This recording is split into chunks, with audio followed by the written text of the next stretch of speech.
5 mentiras del 12 de diciembre. ¿Qué tal, amigos? Hoy les presento 5 mentiras sobre el viaje de Aarón o Eusebio Joaquín a Guadalajara.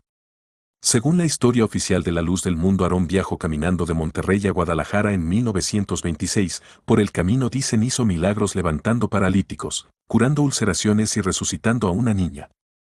Este video es corto para no aburrirlos y solo presento las pruebas documentadas. Mentira número 1. Eusebio Joaquín llegó a la celebración de la Virgen de Guadalupe. Esta es la mentira más conocida, en la que se narra que Eusebio Joaquín González llegó a Tlaquepaque el 12 de diciembre de 1926. Según su libro de historia, Eusebio, fundador de la iglesia cristiana espiritual La Luz del Mundo, al entrar a Tlaquepaque escuchó las campanas de las iglesias y presenció una gran celebración en honor a la Virgen de Guadalupe. El gran mentiroso de Eusebio contaba esta historia como cierta. No contaba que en el 2024 se pueden consultar las hemerotecas para conocer qué era lo que sucedía en ese día. El 12 de diciembre los templos estaban cerrados. El gobierno de Plutarco Elías Calles había ordenado cerrar los templos desde el 31 de julio de 1926.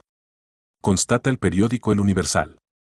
Otra fuente confiable de la historia es la de las romerías de la Virgen de Zapopan, donde se dice que no hubo romerías desde la prohibición de la ley Calles en 1926 hasta que se reanudaron en 1929. Incluso hay evidencias que las tropas federales desalojaban templos a principios de agosto de 1926.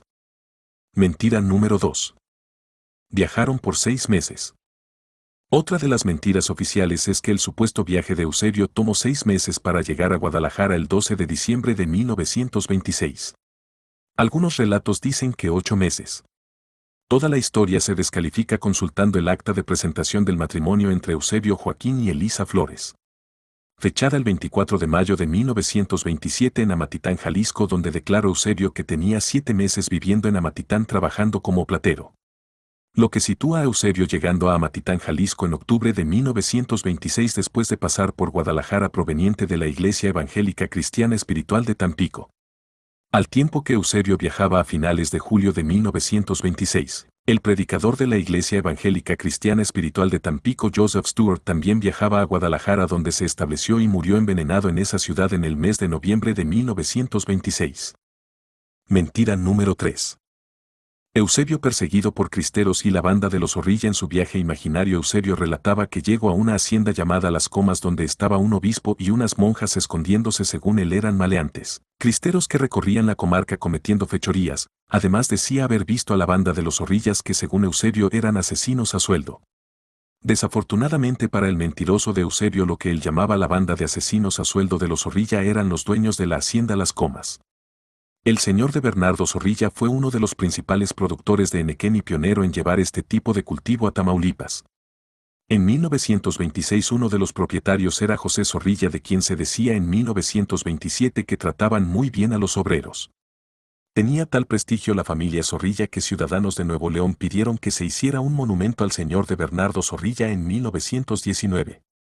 En 1920 llegaron a tener cerca de 5 millones de plantas de henequén.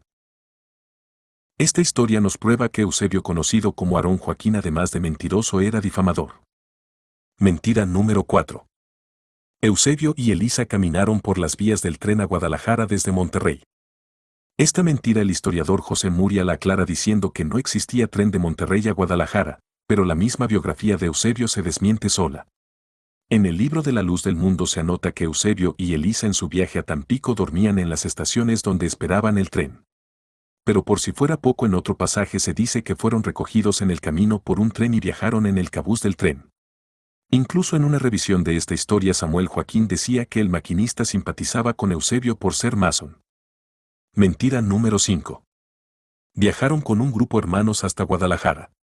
Otro de los mitos es que según hubo testigos que acompañaron a Eusebio en su caminata hasta Guadalajara, pero su historia lo desmiente tajantemente al mencionar que en una estación llamada Tamuz les pidió que regresaran y que continuarían su viaje solos. Los relatos a los que se refería Eusebio eran a las caminatas con sus mentores, los denominados profetas Saulo y Silas.